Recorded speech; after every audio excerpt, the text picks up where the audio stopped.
অকল আশা কৰোঁ তোমালোকে পঢ়া শুনা কৰি আছা। অহাকালি তোমালোকৰ কম্পাৰ্টমেণ্টেল পৰীক্ষা সমাজ বিজ্ঞানৰ। চ' বহুতে মোক কৈ আছিল ছাৰ কমন কুৱেশ্যন এনচাৰ দিব। মই তোমালোকক কুৱেশ্যন কেইটামান দিম কমন, তোমালোকে ভালদৰে চাবা। এইকেইটা কমন মানে এইকেইটা আহি থকা দেখা গৈছে, আগে পিছে বহুতে আহিছে, গতিকে তোমালোকে চাই যাব পাৰা। এইকেইটা তোমালোকক কমন হিচাপে মই দি দিছোঁ। তোমালোকে চাবা যে বংগভংগ বিৰোধী আন্দোলনে কিয় স্বদেশী আন্দোলনৰ নাম পাইছিল। এই আন্দোলনৰ দুটা ফলাফল উল্লেখ কৰা, যিহেতু তোমালোকৰ OMR চিট নাথাকে, গতিকে মই তোমালোকক লং কুৱেশ্যন হিচাপত দি দিছোঁ। 1947 চনত 3 জুনত ঘোষণাপত্ৰ কোনজন ভাইচৰয়ে প্ৰকাশ কৰিছিল। ইয়াৰ যিকোনো 3টা দফা উল্লেখ কৰা। কি কাৰণত অসমত 1857 চনত বিদ্ৰোহ বিফল হৈছিল আলোচনা কৰা। অসমীয়া ভাষা উন্নতি সাধিনী সভাৰ ভূমিকা আৰু কাৰ্যাৱলীৰ বিষয়ে চমুকৈ আলোচনা কৰা। ওজাপালি অসমৰ কোন অঞ্চলৰ দৃশ্য শ্ৰাব্য কলা, ইয়াৰ দুটা ভাগ কি। সম্পদ সংৰক্ষণ কাক বোলে। সম্পদ সংৰক্ষণৰ দুটা পদ্ধতি উল্লেখ কৰা। মাটি প্ৰদূষণ মানে কি বুজা। মাটি প্ৰদূষণ ৰোধ কৰাৰ দুটা উপায় উল্লেখ কৰা। ইউৰোপ মহাদেশৰ ভূ-প্ৰাকৃতিক আৰু ভৌগোলিক বৈশিষ্ট্যসমূহ চমুকৈ লিখা, নাইবা মহাদেশীয় বিস্থাপন সূত্ৰ অনুসৰি পৃথিৱীৰ মহাদেশসমূহৰ সৃষ্টি কেনেকৈ হৈছিল চমুকৈ বুজাই লিখা। এইটো তোমালোকৰ বেছি ইম্পৰ্টেণ্ট হয়, তোমালোকে ভালদৰে চাবা। তাৰপিছত নেক্সট চাওঁ, অসমৰ জলসম্পদৰ প্ৰাচুৰ্যতা আৰু সম্ভাৱনাৰ ওপৰত এটা টোকা প্ৰস্তুত কৰা। অসমৰ এখন নক্সা মানচিত্ৰ আকাৰ আৰু তলত দিয়াবোৰ যিকোনো দুটা নামসহ বহুৱা। অসমৰ এখন ৰাষ্ট্ৰীয় উদ্যান, অসমৰ ৰাজধানী, অসমৰ এটা নদীদ্বীপ। ভাৰতৰ যুক্তৰাষ্ট্ৰীয় ব্যৱস্থা আৰু আমেৰিকা যুক্তৰাষ্ট্ৰীয় ব্যৱস্থাৰ 3টা পাৰ্থক্য লিখা।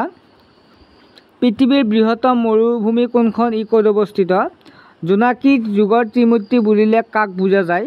ভাৰতীয় চিত্ৰকলা কি ভাগত ভাগ কৰিব পাৰি।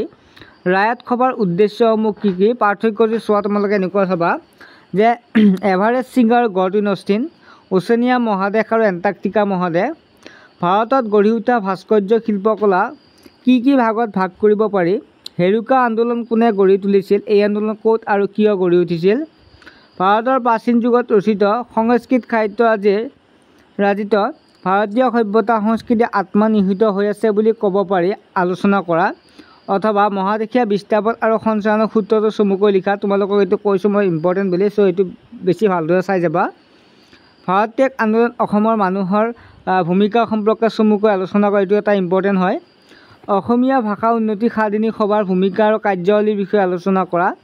বৰদলৈ মন্ত্ৰীসভাৰ নেতৃত্বত অসমত স্থাপিত হোৱা শিক্ষানুষ্ঠানসমূহৰ বিষয়ে এটি সংক্ষিপ্ত বিৱৰণ দিয়া। তাৰপিছত তোমালোকে এইকেইটা চাবা। নৱীকৰণযোগ্য সম্পদ কাক বোলে, উদাহৰণ দিয়া। অৰ্থনীতিবিদ জিম্মাৰ মানৰ মতে সম্পদ হ'বলৈ বস্তু এটা কোন দুটা গুণ থাকিব লাগে। অৰ্থনৈতিক ভূগোলৰ দুটা প্ৰধান শাখাৰ নাম লিখা। স্বদেশী আন্দোলনৰ পটভূমিত ৰচিত দুখন নাটকৰ নাম লিখা। বংগ বিভাজন বিৰোধী আন্দোলনে স্বদেশী আন্দোলনৰ নাম কিয় পাইছিল চমুকৈ লিখা। বংগভংগৰ যিকোনো দুটা অন্তৰ্নিহিত উদ্দেশ্য লিখা। ব্ৰিটিছ চৰকাৰে কেতিয়া আৰু কিয় কেবিনেট মিছনক ভাৰতলৈ পঠিয়াইছিল। মুদ্ৰাৰ দুটা গুৰুত্বপূৰ্ণ কাৰ্য উল্লেখ কৰা। ছাত্ৰ ছাত্ৰীসকল তোমালোকে এইখিনি অলপ ভালদৰে চাই যাবা কাইলৈৰ কাৰণে। ঠিক আছে, কাইলৈ ভালদৰে পৰীক্ষা দিবা আৰু তোমালোকৰ ৰিজাল্টবিলাক কেতিয়া দিয়া সকলোবিলাক এই চেনেলটোৰ জৰিয়তে দিয়া হ'ব। তোমালোক আগতে জনোৱা হ'ব কেতিয়া দিয়া, যিহেতু সকলো অৱগত নহয় এইটো পৰীক্ষাৰ ৰিজাল্টৰ ওপৰত। চ' মোৰ চেনেলটোতে তোমালোকে সকলোতকৈ আগত পাবা ইনফৰ্মেশ্যন কিবা থাকিলে। চ' চেনেলটো ছাবস্ক্ৰাইব কৰি ৰাখিব পাৰা।